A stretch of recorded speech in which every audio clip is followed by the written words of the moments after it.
Welcome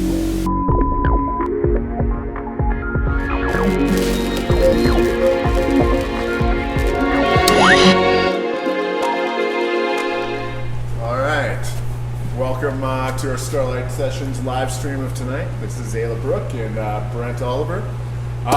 So we're going to chat a little bit about the album and just kind of, I guess, what you guys have been up to, what plans were, and how everything fell apart.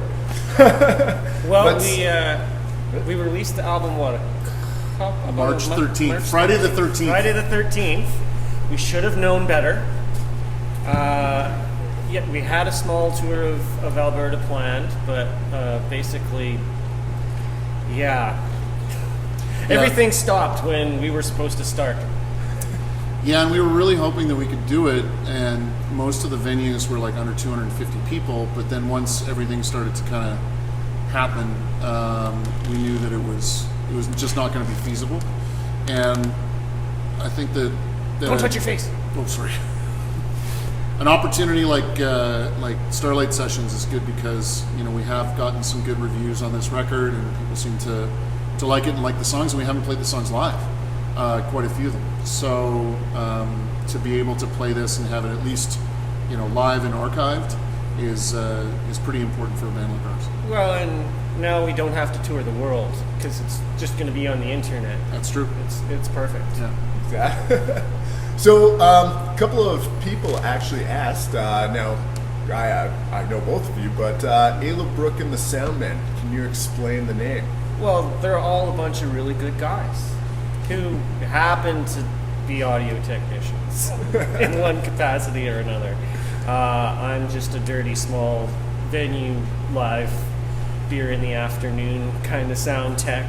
But we got Johnny, who's a post-audio guy for TV and film, and Brent's also a live sound tech, and Skippy, our drummer, used to do mastering, and Sean Brewer's also a live tech, so yeah. But we put a space between the names because we didn't want to gender the profession, and it makes a pun, it's wordplay. So. Yeah, we're trying to be good guys. I mean, like we kind of said, you know, before the cameras were rolling, we really try and kind of be good guys and allies, and we're also we're a little bit on the lefty political side, so that's not always the worst thing, and I know really surprising for a band.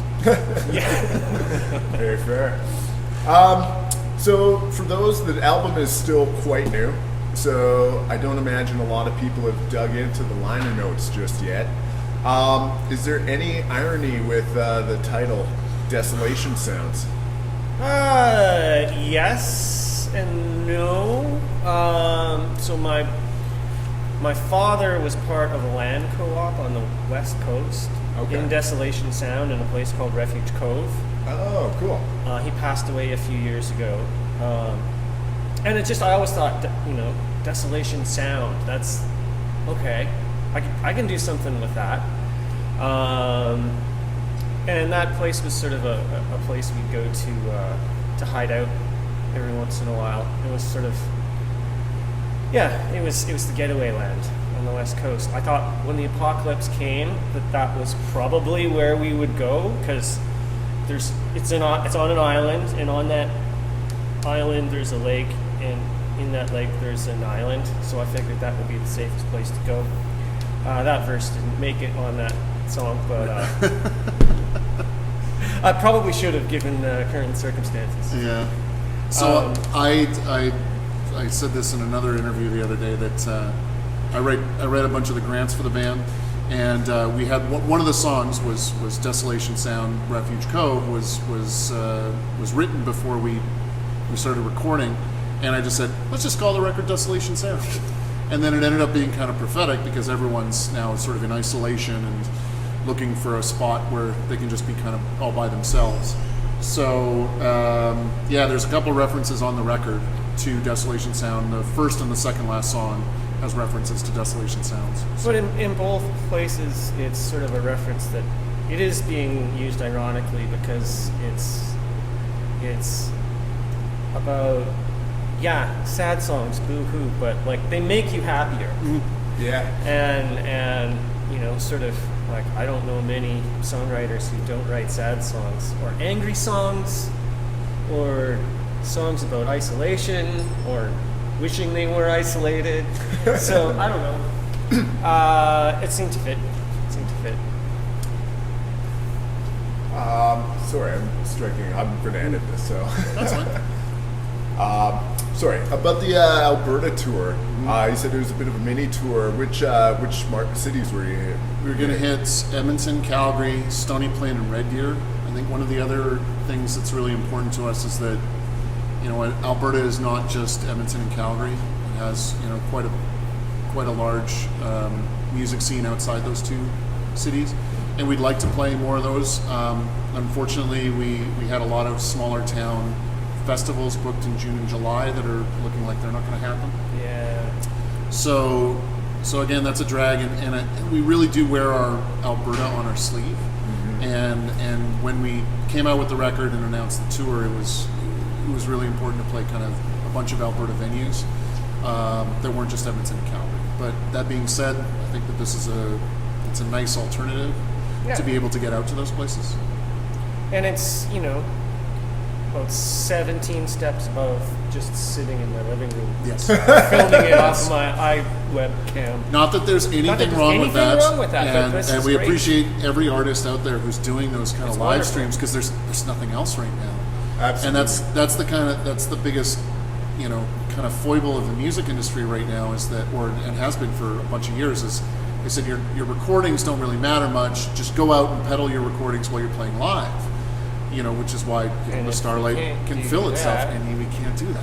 Well, it also speaks to the motivation, I think, of like most artists. Like, they're still doing it, even though there really is no way to monetize those videos. Really, like in any meaningful way, until you rack up your YouTube followers, and then maybe you get ads. But like, it's not a situation musicians put themselves in, right? Because we were trying to keep safe that one thing we still had, which was live performance. So I guess we're all YouTubers now? Yeah, it's going to be a while, and I think I'm hoping that the new normal of seeing people online and seeing streams becomes a habit as much as going to see live music is a habit. And when this all kind of clears up, both things can strive, and we can maybe find some sort of way that musicians can make some money, maybe. Yeah, it's all brave new territory, and that's a conversation I've had with a couple people, is what is the new normal going to look like?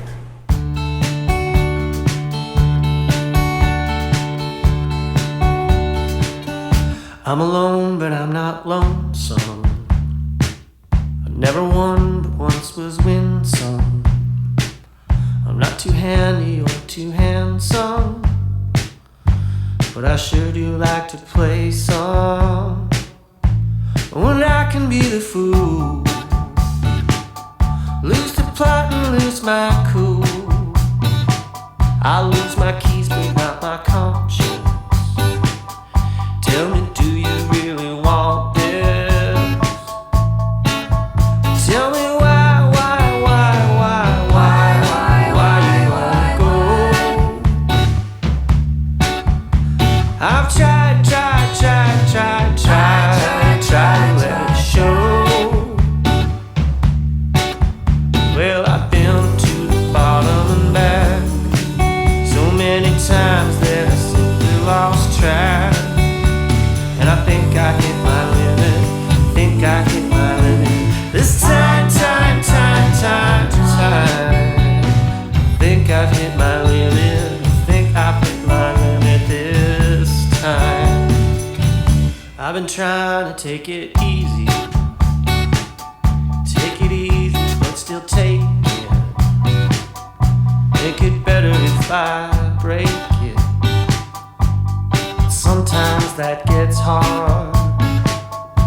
If I slip to older ways, with poorer plans of darker days, and need a shoulder or a friend, I hope I see you then. Tell me why you won't go.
let it show.